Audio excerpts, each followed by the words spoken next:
Hello, welcome to EPJ Pashala Spanish. My name is Nabin Ansari and I teach Spanish in the Center of Spanish, Portuguese, Italian and Latin American Studies in Jawaharlal Nehru University, New Delhi. We're in the paper entitled Spanish Grammar 1. In this module entitled ¿Cómo hablo de un lugar?, we are going to learn when to use the verb haber, estar and tener, how to identify objects, people or places with the verb haber, and how to describe a city or a place using adjectives.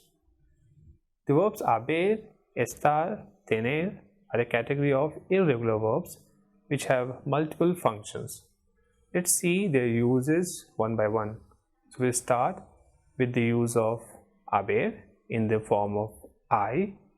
I is present tense third person of haber, which literally means there is or there are.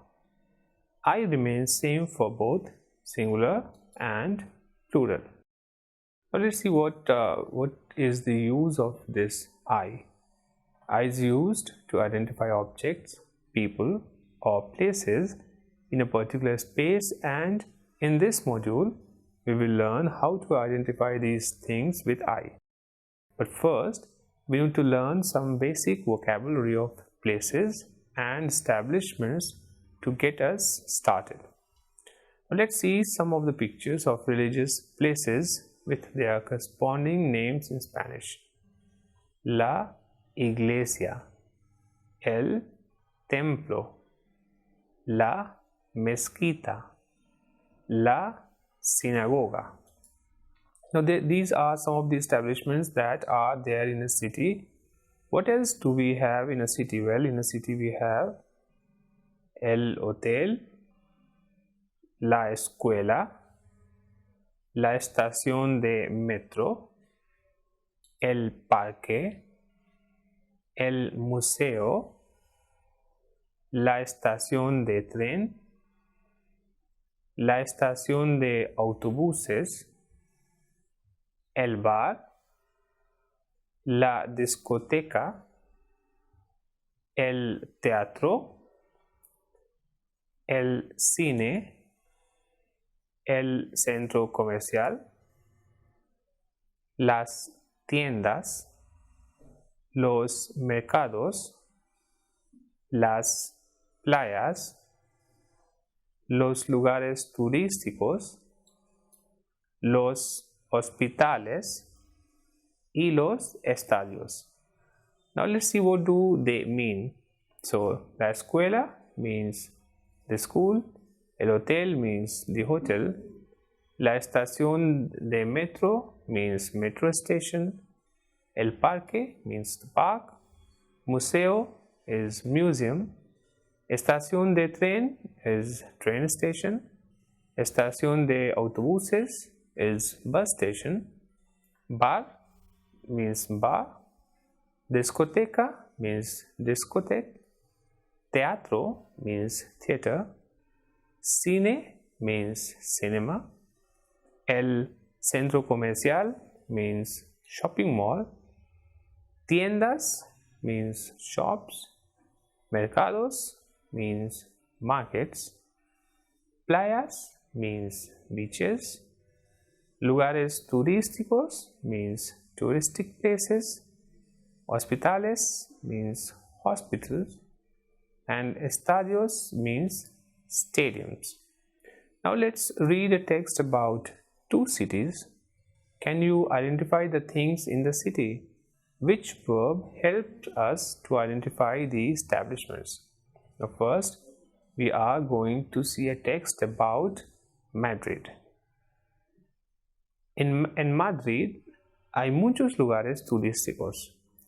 Es una ciudad grande y multicultural. Hay unos museos muy importantes como el Museo de Prado y el Museo de Reina Sofía. No hay playa en Madrid, pero hay un río que se llama Manzanares.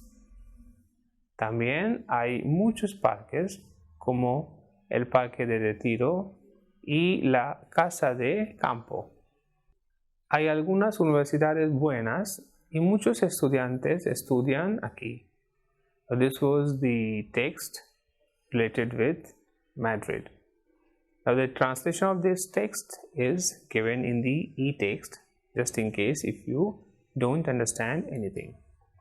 Now we are going to see the second text, that is of Mumbai. Now let's see what the text says about Mumbai. Mumbai es una ciudad grande y muy poblada. Hay mucha gente y mucho tráfico en la ciudad. Es una ciudad comercial y trabaja mucha gente de todo el país. Hay una industria de cine muy importante aquí que se llama Bollywood. Hay mar y muchas playas. No hay muchos parques porque no hay mucho espacio. Hay unos centros comerciales muy grandes. So this was the second text, which was about Mumbai. You might have identified the things that are there in the city. You can also refer to the e-text for the transcription as well as for the translation of these two texts that you have just listened. Now we will look at the adjectives with which we can describe or identify a place or a city. So the adjectives which we can use to describe or to identify a place or a city are grande, pequeño, organizado, desorganizado, limpio, sucio, seguro, inseguro, bonito, feo, moderno, antiguo. Now let's see what do these adjectives mean. For example, grande means big, pequeño means small, organizado means organized, desorganizado means disorganized, limpio means clean, sucio means dirty, seguro means safe, inseguro means not safe or unsafe, bonito means beautiful, feo means ugly or not nice, moderno means modern, and antiguo means old. Remember that the adjectives changes as per the number and gender of the things they describe. So if you are describing a city, you know that ciudad, that is city, is feminine noun in Spanish. So that adjective you will use to describe it will also become feminine, except the adjectives that end in E, that work for both masculine and feminine gender. For example, if we say la ciudad, so la ciudad is feminine, so the adjective will be bonita, la ciudad bonita. If we talk about a place, that is el lugar, so el lugar is masculine, so the same adjective will be bonito, so el lugar bonito. So here you see, if a feminine thing or feminine noun is there, then it will be bonita, like la ciudad, and if a masculine noun comes, it will be bonito, like el lugar. Same way, if you make it in plural, then it will be, if we take the same example of la ciudad and make the plural of this, meaning the cities, so the cities in Spanish will be las ciudades. So the cities, las ciudades, will take the adjective in plural, so it will be las ciudades bonitas. And same example, that is el lugar, so if we make it plural, that is the places, so it will take the adjective also in plural and it will be los lugares bonitos. So if it's singular, la ciudad will be bonita, If it is plural, las ciudades, that will be las ciudades bonitas. Same way, el lugar bonito y los lugares bonitos. In the text about the two cities that have been used to identify the things that are there in the city, what have we used to identify the things? Well, we have used I to identify the existence of things. For example, hay unos museos muy importantes, meaning there are some very important museums. Hay mucha gente y mucho tráfico, meaning there are many people and a lot of traffic. Hay una industria de cine muy importante, meaning there is a very important cinema industry. Hay algunas universidades buenas, meaning there are some very good universities. So with this I, lot of establishments can be expressed which are there in a city. So in the text, we identified the existence of establishments in the two cities using I.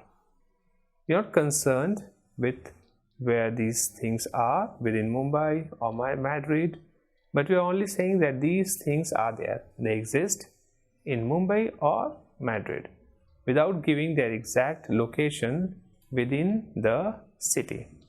But to give a list of things that are there within the limit of a particular place, we say, en Mumbai hay cines y centros comerciales.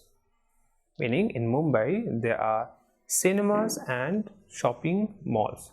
So if we don't mention the place name, then it becomes general. For example, hay cines y centro comercial, then it means that there are cinema and shopping mall.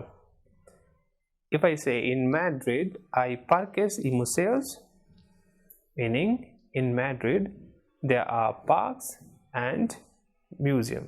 So we mention the name and then we can also express the establishments found in the place using I. So for first giving the existence or non-existence of things in a place, you have to use the preposition en with the name of the place or city to denote that these are the things within the limits of the place you are going to name. For example, as we have used in the example in Mumbai or in Madrid, which will then limit whatever you are going to say about the city if you start with the preposition en, meaning in. For example, en mi ciudad hay muchas escuelas, pero no hay universidades.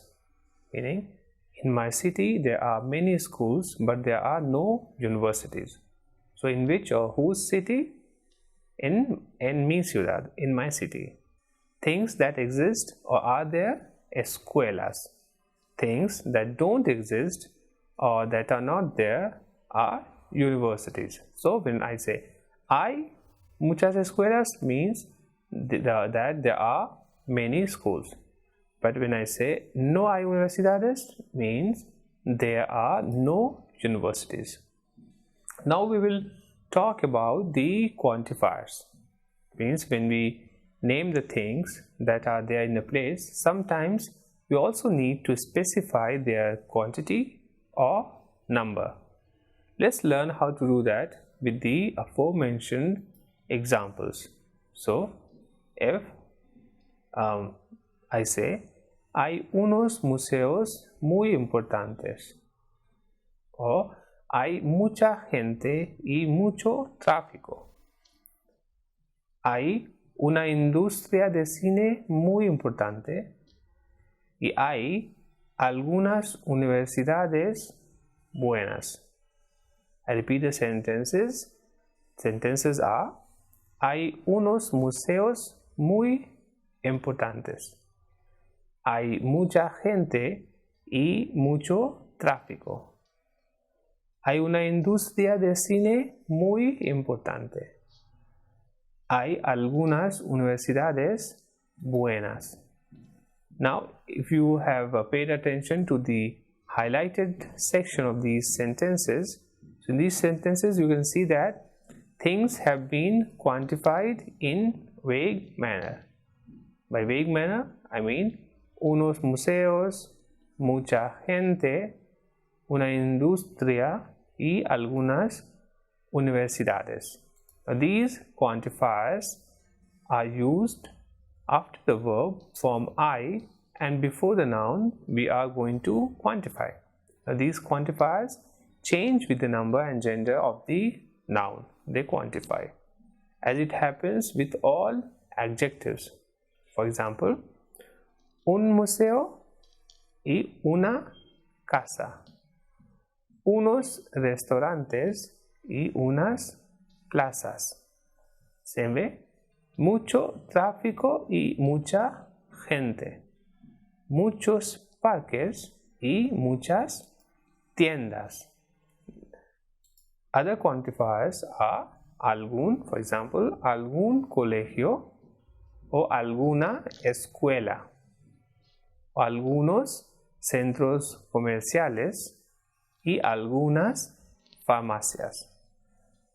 You can also use the quantifier bastante. So, bastante tráfico, bastante ruido, o bastantes parques y bastantes carreteras.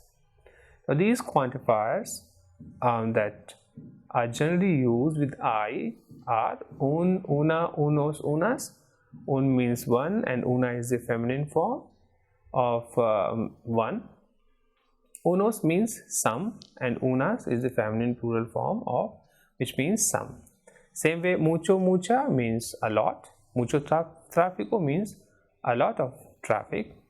And muchos, muchas means many. So, muchos parques means many parks and muchas tiendas means many shops. So, muchos, muchas is actually, muchos is masculine plural and muchas is feminine plural.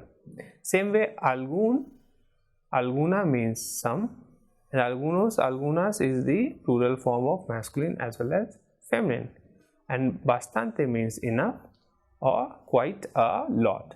So, bastante tráfico means quite a lot of traffic or enough traffic. Now, let's listen to an audio about Delhi. Pay attention to the use of I in the audio. Now, we are going to listen to an audio which talks about Delhi. Delhi es la capital de India. La ciudad ofrece muchos lugares. Delhi es la capital de India. La ciudad ofrece muchos lugares de interés. En la zona vieja de Delhi hay muchos templos y mezquitas. La mezquita más grande de la India, que se llama la mezquita Jama, está en la vieja Delhi. También hay algunos museos interesantes y bazares. Hay tiendas que ofrecen una amplia gama de productos, como especias, telas o piezas de repuesto para automóviles. Los restaurantes de la capital son también una tentación para el visitante por su rica variedad y sus precios razonables. Now we have just listened to the text which was about Delhi, and in the text you can pay attention how this verb form I is used to describe the city. Now, if you want to see the transcription as well as the meaning, you can refer back to the e-text. Now we are going to talk about the second important verb, that is estar. Estar is a verb which we will study in this context to give the location of a place within a particular large space in relation to other objects that are also there in that space. For example, if we ask, where is India? India is in Asia. And where in Asia? It is in Southeast Asia below China. Now, estar is the equivalent of the verb to be in English in this context, but used only for giving locations. For giving the location of something, we first need to have knowledge of certain prepositions of place that determine the position and location of objects, people, and places. So the prepositions are entre, dentro de, fuera de, delante de, cerca de, a la izquierda, al fondo de, sobre, en o encima de, detrás de, debajo de, lejos de, a la derecha, al lado de.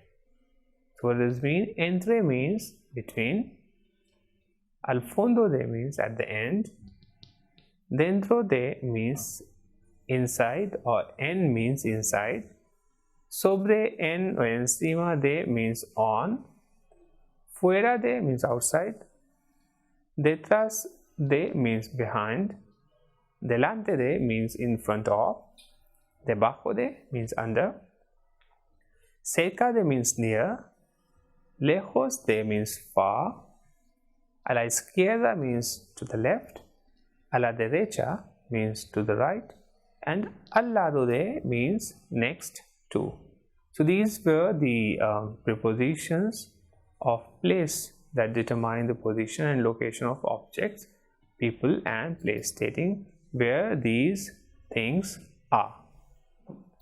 Now let's see how to say the four directions. That is, north is norte, south is sur, east is este, and west is oeste. Now, to ask for the location of something, the question we pose is ¿Dónde está? And then the place, meaning where is, and we name the place. Same way, ¿Dónde están? Plus objects or places in plural. So if the object is in plural or there are places in plural, then we will use ¿Dónde están? If it is singular, then ¿Dónde está? Now to reply to the above question, we will use está or están depending on the number, plus preposition of place, plus object with respect to which the location is given. Now to understand this, let's see some examples. So if you say ¿Dónde está Sri Lanka? Meaning where is Sri Lanka? Then the reply is está debajo de India, meaning it is under India. Or if we ask ¿Dónde está Delhi? Meaning where is Delhi? So está en el centro de la India, meaning it is in the center of India. Other examples whereby we use the structure as well as the preposition that we have just talked about. If you ask ¿Dónde está China? Where is China? Then it is it can be said as China está or China está al norte de la India, meaning China is to the north of India. And if we say ¿Dónde está Cachemira? Meaning where is Kashmir? So Cachemira está en el norte de la India, meaning Kashmir is in the north of India. So this was all about the prepositions of places, some prepositions that we learned, and how to ask about a place, person, or an object by using the question ¿Dónde está? And ¿Dónde están? And we have seen the reply will obviously be with the same verb structure, that is está if it is singular and están if it is plural. Now let's listen to some conversations at different places where these things are used. Let's listen to some conversation at different places. En el aeropuerto. ¿Dónde está la puerta de embarque? Siga todo recto a la derecha. Muchas gracias. De nada. En la oficina. ¿Dónde está el uniforme? En su despacho, encima de la mesa. Shanti, a Spanish professor, writes about her city to a friend who is going to visit her soon. Let's see her email. Hola Silvia, ¿qué tal estás? Ahora soy profesora de español en una ciudad que se llama Indore. Vivo aquí desde hace un año. Te voy a describir la ciudad un poco porque me visitas la próxima semana y es mejor conocer el lugar un poco antes de visitarlo. La ciudad de Indore es una ciudad pequeña en el centro de la India. En la ciudad hay muchas cosas que ver. Hay un palacio que se llama Lal Bagh. Está cerca de la calle Kesherbagh. Hay un museo que se llama Museo Central y está al lado del parque zoológico.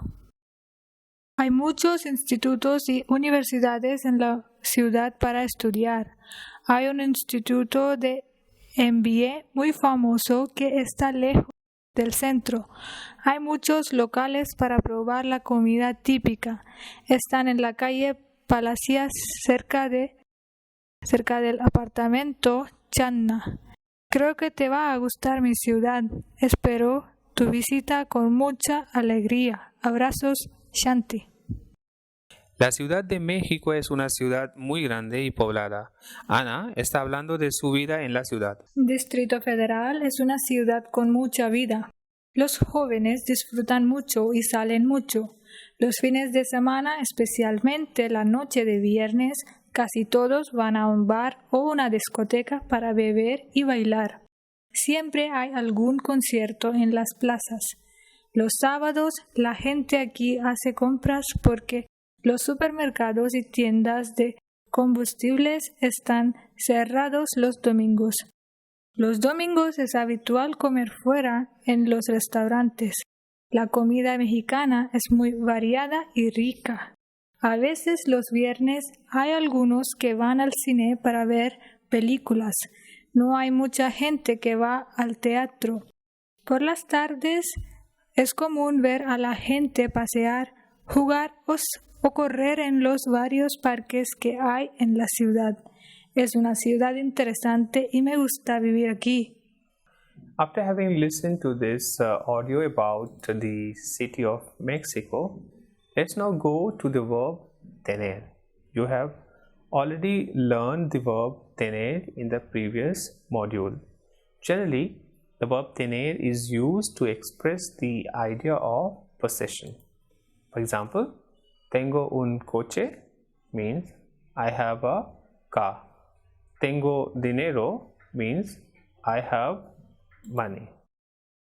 Tener is also used to indicate what things or places the city has.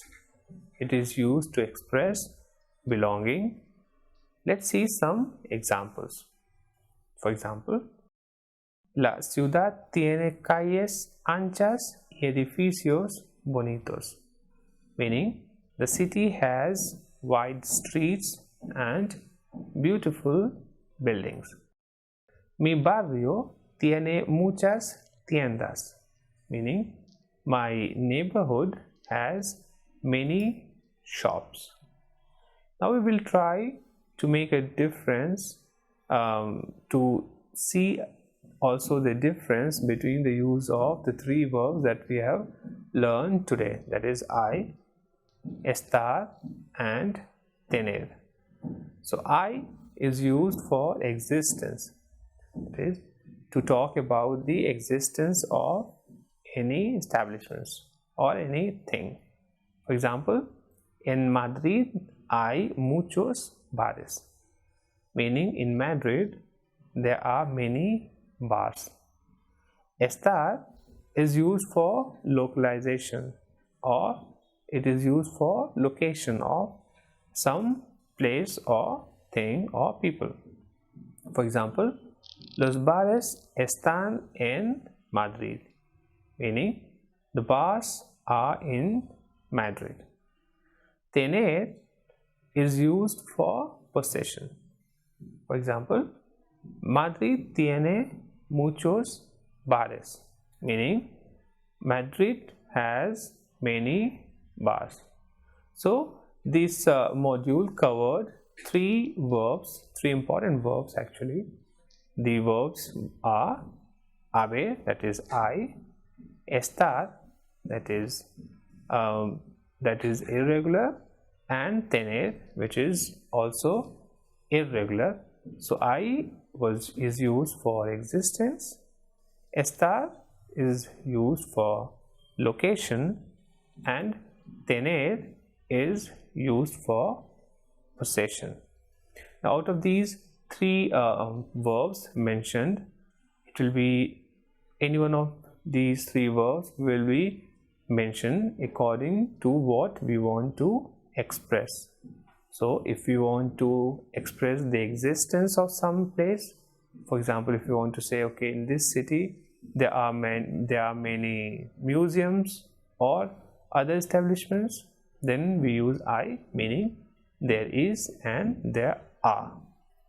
If you want to say that there are many museums in this city and they are in the center of the city, so the second part, which is they are in the center of the city, which tells about the location, so for that we will use the verb estar, and the verb tener will be used for stating the possession, like this city has many bars or this city has many museums. So esta ciudad tiene muchos museos. So in this context, the verb tener will be used. So what have we learnt in this module? In this module, we have learnt to use the three verbs. The verbs are haber, estar, and tener to identify objects, people, or places with the verb haber and with the verb estar and tener, and also to describe a city or a place using adjectives. Now, apart from these, you should refer to the e-text for more information, and also for having a look to the translation and transcription of the audios used in this video. And apart from that, the e-text has got many examples as well as exercises which will help you in understanding these three verbs in a better way. And also e-text has got many links which will take you to other websites in case you want to know more about these verbs or about the topics covered in this module. Thank you.